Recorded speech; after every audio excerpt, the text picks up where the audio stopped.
तो ये हमारे जो धर्म गुरु थे आज तक हमें ये बता नहीं सके।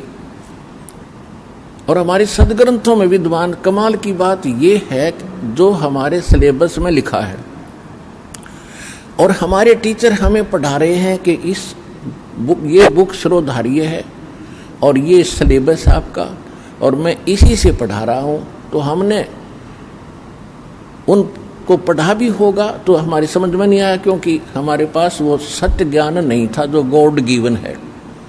क्योंकि सत्य परमात्मा ही दे सकता है और जीव सत्य असत का निर्णय नहीं कर सकता।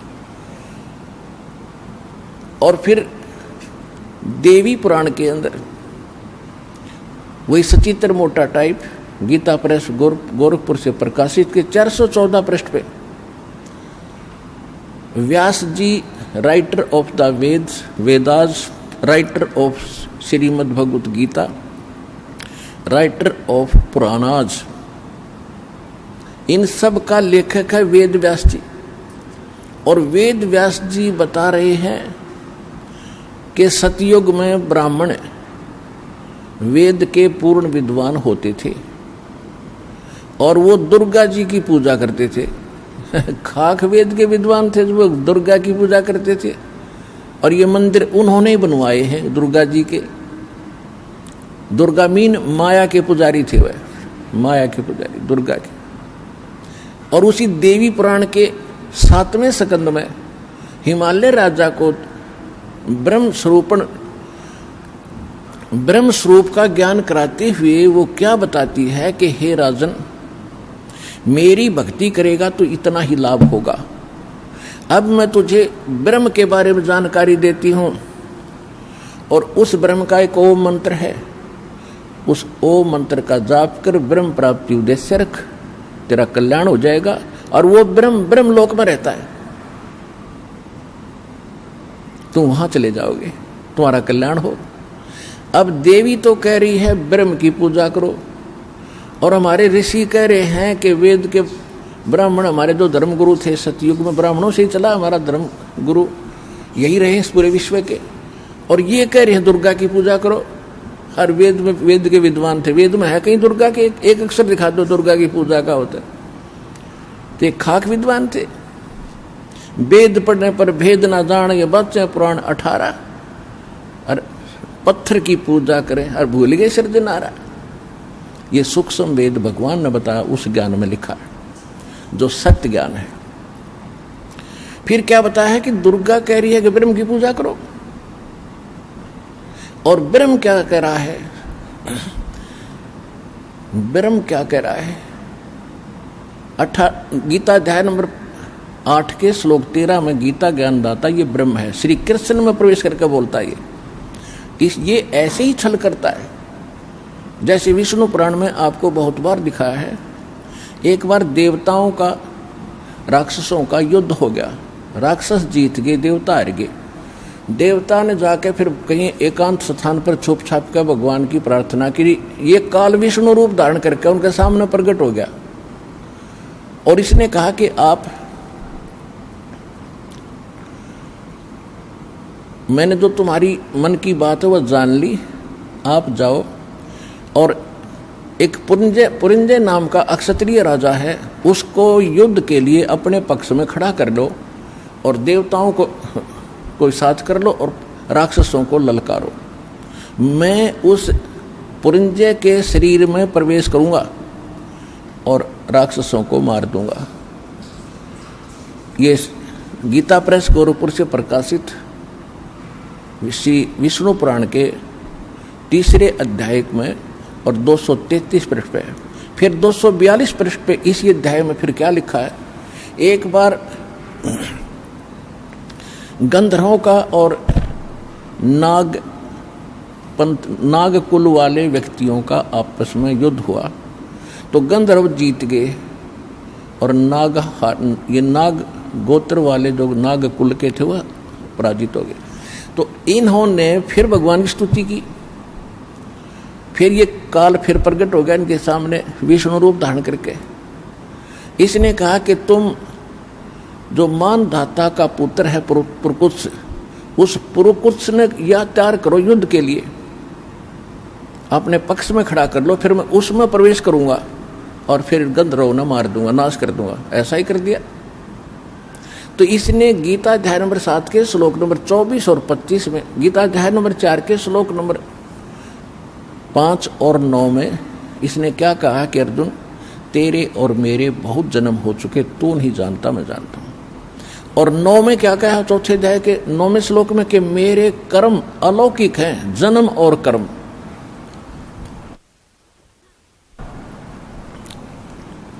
अब इसके कर्म अलौकिक कैसे हैं? जैसे प्रकुत्स में प्रवेश करके राक्षस मार दिए, पुरिंजय में प्रवेश करके गंधर्व मार दिए, और जब महाभारत का युद्ध होने के लिए तैयार हो गया, आमने सामने सेना खड़ी होगी, और उससे पहले श्री कृष्ण मना कर रहा था भी युद्ध ना करो, बहुत जुल्म हो जाएगा। और यहाँ तक कह दिया था, पांडवों को समझा दिया था कि तुम 5 गांव मांग लो। ये कह दिया था आखिर में कि तुम मेरे पास चलो, वहां रह लेना, युद्ध ना करो। तो पांडवों ने लास्ट में 5 गांव डिमांड कर दी थी कि दुर्योधन सारी पृथ्वी में से 5 गांव दे दे, हम अपना निर्वाह कर लेंगे। श्री कृष्ण की शिक्षा मानकर उन्होंने युद्ध करना उस समय भी नहीं चाहा था, लेकिन विनाश काले विपरीता बुद्धि, दुर्योधन की विपरीत बुद्धि हो रही थी, नहीं माना। श्री कृष्ण जी ने यहां तक कह दिया था कि एक तरफ मेरी सेना होगी और एक तरफ मैं अकेला हूँगा, क्योंकि सब डिवाइड हो रहे थे आधे आधे नाश करने के लिए। कोई उसके पक्ष में, कोई पांडवों के पक्ष में सेना राजा इकट्ठे हो रहे थे, काल ने तो करवाना था नाश। और श्री कृष्ण जी नहीं चाहते थे युद्ध हो, क्योंकि सतोगुण भगवान है, विष्णु जी के अवतार हैं। इन्होंने यहाँ तक कहा था कि एक तरफ मेरी सेना होगी, एक तरफ मैं खड़ा हूँ, मांग लो कौन सा किसने मांगना है। और सुन लो, मैं हथियार भी नहीं उठाऊंगा। अब पांडवों का रिश्तेदार था वो अर्जुन का साला, अब वो तब उनकी मजबूरी थी कृष्ण को मांगना। दुर्योधन ने सेना ले ली, कृष्ण जी अर्जुन और के पक्ष में खड़ा हो गया, पांडवों के पक्ष में। तो वही श्री कृष्ण 3 बार मना करने गया था, युद्ध ना करो, जुल्म हो जाएगा, शांति दूत बनकर गया था। और फिर जब आमने सामने सेना खड़ी है और अर्जुन कह रहा कि मैं लड़ूंगा नहीं, मैं युद्ध नहीं करूंगा भगवान, इससे अच्छा तो हम भिक्षा मांग कर खा लेंगे, पर ये जुल्म हम नहीं कर सकते। उस समय श्री कृष्ण अगर अपने होश वास में होता तो ये कह देता, भाई बहुत अच्छी सोची तुमने, अब तो कुछ नहीं बिगड़ा और चलो। लेकिन उसी समय काल प्रवेश कर गया श्री कृष्ण जी में, जैसे प्रकुत्स और पुरंजय में प्रवेश करके इसने नाश कराया था। जब अर्जुन तैयार हो लिया युद्ध करने के लिए, श्री कृष्ण से निकल के अर्जुन में प्रवेश कर गया। एक का मारा था 20 मरे थे, एक तीर मारा था 20 सामने का निकल गया था, उद्मस्त करवा दिया और पाप क्रम लिखवा दिए सारे पांडवों के गले में, मस्तक में लिखवा दिए। अब गीता अध्याय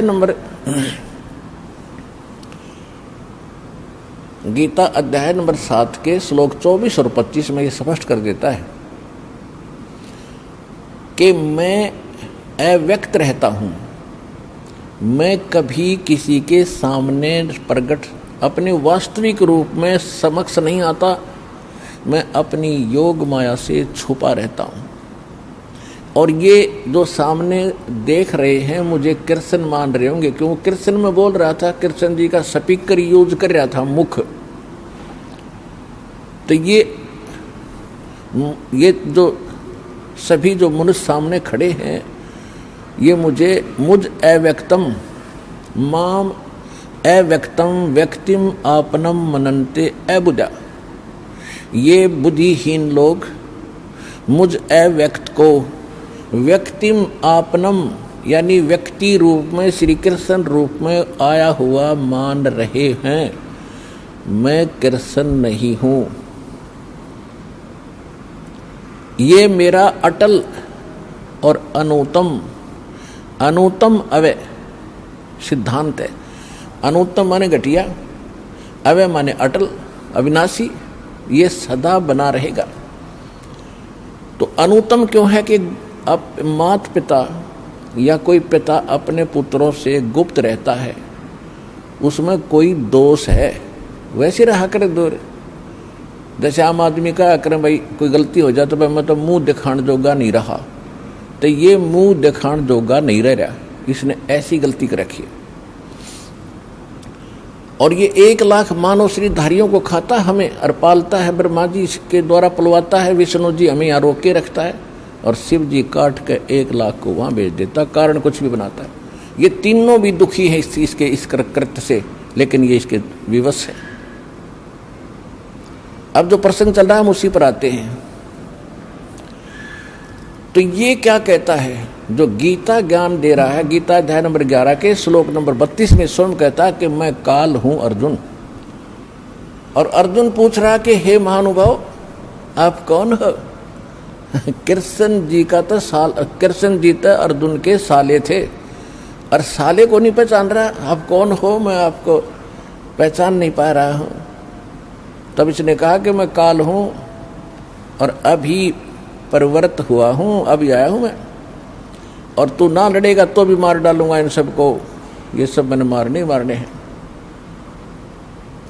तो पुण्यात्माओं, श्रीमद् भगवत गीता का ज्ञान ये काल भगवान दे रहा है, जो श्री ब्रह्मा विष्णु में इसका पिता है।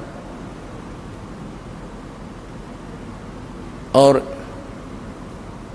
अब जो प्रसंग चल रहा है कि वेद व्यास जी कह रहे हैं कि सतयुग के ब्राह्मण बड़े वेदों के विद्वान, पूर्ण विद्वान थे और दुर्गा की पूजा करते थे।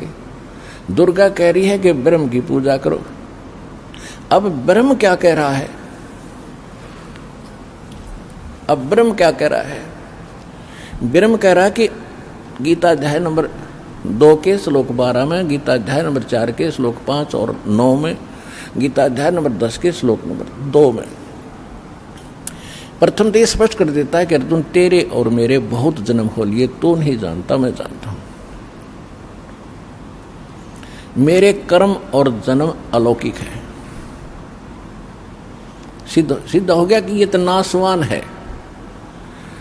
अब ये कहता है कि मेरी भक्ति करोगे तो मुझे प्राप्त होगे। 8वें अध्याय के 5 और 7 मंत्र में ये गीता ज्ञानदाता कहता है कि मेरी भक्ति करो तो मुझे प्राप्त होगा। अपना मंत्र बता रहा है 8वें अध्याय के 13वें श्लोक में, ओम इति एकाक्षरम ब्रह्म व्यवहारण माम अनुसमरण ये परियाति तदन देहम सयाति परमाम गतिम। मुझ ब्रह्म का केवल एक ओम अक्षर है, इति, बस यही। और अंतिम सांस तक इसका सिमरण करता हुआ जो प्राप्त कर शरीर त्याग कर जाता है तो ओम से मिलने वाली परम गति को प्राप्त होता है। ओम से परम गति कौन सी प्राप्त होती है? जैसे आपको बताया था श्री देवी पुराण में 7वें स्कंद में और 652 पृष्ठ पे हिमालय को उपदेश देते हुए दुर्गा जी कह रही है, क्या कह रही है कि ब्रह्म का जाप करो, ओम का जाप करो, ब्रह्म प्राप्ति उद्देश्य रखो, ब्रह्म लोक में चले जाओगे, तुम्हारा कल्याण हो। सीधी सी बात है। ब्रह्म ओम ब्रह्म का जाप है और ओम से ब्रह्म लोक प्राप्ति होती है। तो गीता अध्याय नंबर 8 के श्लोक नंबर 16 में कहा कि ब्रह्म लोक में गए हुए प्राणी भी जन्म मृत्यु में रहते हैं। तो इति सिद्धम के ब्रह्म के उपासक भी, क्योंकि वो भी नाशवान है, तो नाशवान के उपासक भी नाशवान ही रहेंगे, अविनाशी नहीं हो सकते। उनका पूर्ण मोक्ष नहीं हो सकता, उनका वो मोक्ष नहीं हो सकता। कौन सा? श्रीमद् भगवत गीता अध्याय नंबर 18 के श्लोक नंबर 62 में कहा कि अर्जुन तू सर्वभाव से उस परमेश्वर की शरण में जा, उसकी कृपा से तो परम शांति को, सनातन परम धाम को, शाश्वत स्थान को प्राप्त होगा। उसके विषय में ऑप्शन छोड़ दिया है 4थे अध्याय के 32 और 34 श्लोक में कि वो तत्व ज्ञान, वो परमात्मा ही स्वयं अपने मुख कमल से आकर बोलता है, वो यथार्थ ज्ञान है, वो सत्य ज्ञान है, वो सत्संग है। और उसमें विस्तार के साथ आध्यात्मिक यज्ञों यानी धार्मिक अनुष्ठानों की जानकारी विस्तार से दी गई है, वो तत्व ज्ञान है। उस तत्व ज्ञान को तू तत्वदर्शी संतों के पास जाकर